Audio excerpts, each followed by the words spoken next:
मेरे प्रिय बहनों भाइयों और बेटे और बेटियों, कोरोना जैसी महामारी का सामना हमें कभी करना पड़ेगा, यह हमने कभी सोचा नहीं था। आज सारा विश्व, हमारा देश और हमारा प्रदेश भी इस महामारी से जूझ रहा है। मुख्यमंत्री बनते ही मैंने आप सबके सहयोग से, हमारे कोरोना योद्धाओं के सहयोग से, स्वयंसेवी संस्थाओं के, समाज सेवियों के सहयोग से इस बीमारी से निपटने का हर संभव प्रयास किया। एक हद तक हमने कोरोना पर नियंत्रण भी प्राप्त कर लिया, लेकिन इसके बाद लॉकडाउन से हमको अनलॉक की तरफ जाना पड़ा, क्योंकि जान भी है और जहान भी है। हमको आर्थिक गतिविधियां भी प्रारंभ करनी थी, लेकिन अनलॉक के शुरू होने के साथ ही ऐसा लगता है जैसे हम कुछ असावधान हो गए। अनावश्यक रूप से हम बाहर निकले, कई लोगों ने चेहरे पर मास्क नहीं लगाए,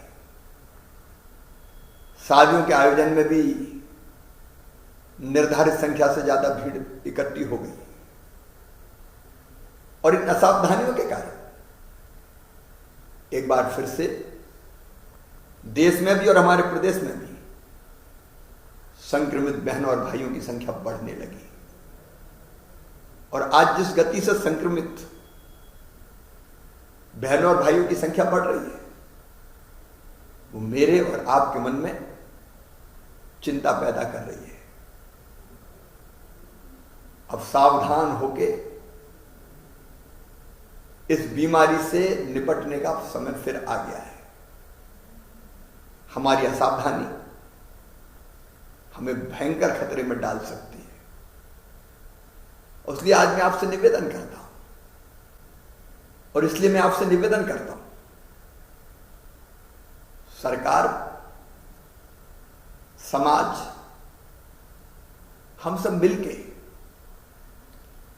इसको एक बार फिर से नियंत्रित करने के लिए न केवल अनुशासन रखें, बल्कि सख्त कदम भी उठाएं। आप जानते हैं, जुलाई से लेकर सितंबर मास तक अनेकों त्योहार आने वाले हैं। त्योहार हम उत्साह से मनाएं, यह हमारी परंपरा रही है, लेकिन कोरोना हमें इसकी इजाजत नहीं देता। श्रावण मास चल रहा है, रक्षाबंधन, पर्युषण पर्व, ईद, गणेश उत्सव, नवरात्रि,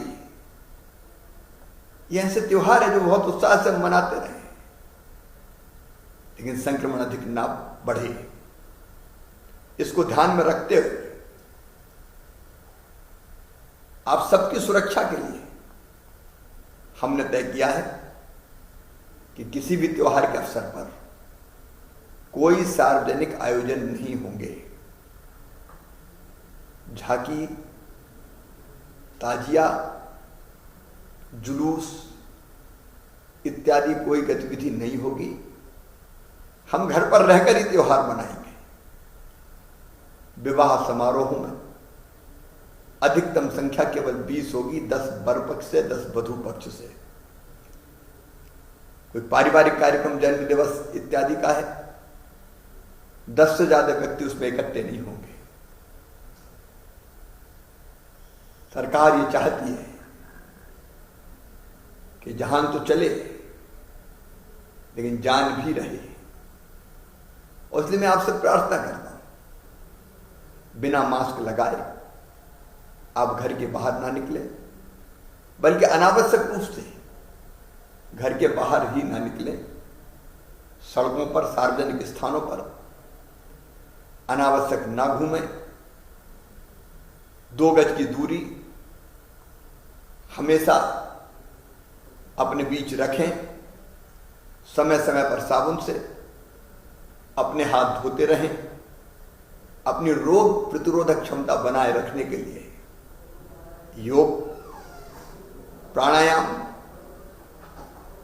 और उसके साथ साथ आयुर्वेदिक काढ़े का सेवन भी करें। संक्रमण की चैन को तोड़ने में स्थानीय प्रशासन जो व्यवस्था बनाती है उसका भरपूर पालन करें। एक बार मैं फिर निवेदन करना चाहता हूं, अनलॉक में बढ़ती हुई गतिविधियों के कारण संक्रमण का खतरा बढ़ा है और इसको तत्काल रोकने के लिए अगर हमने कदम नहीं उठाए तो हम न केवल अपने आप को, अपने परिवार को, गांव को, शहर को, अपने प्रदेश को बड़े संकट में डालेंगे। इसलिए मेरी अपील है, सावधानी रखें, सावधानी में ही सुरक्षा है। बहुत बहुत धन्यवाद।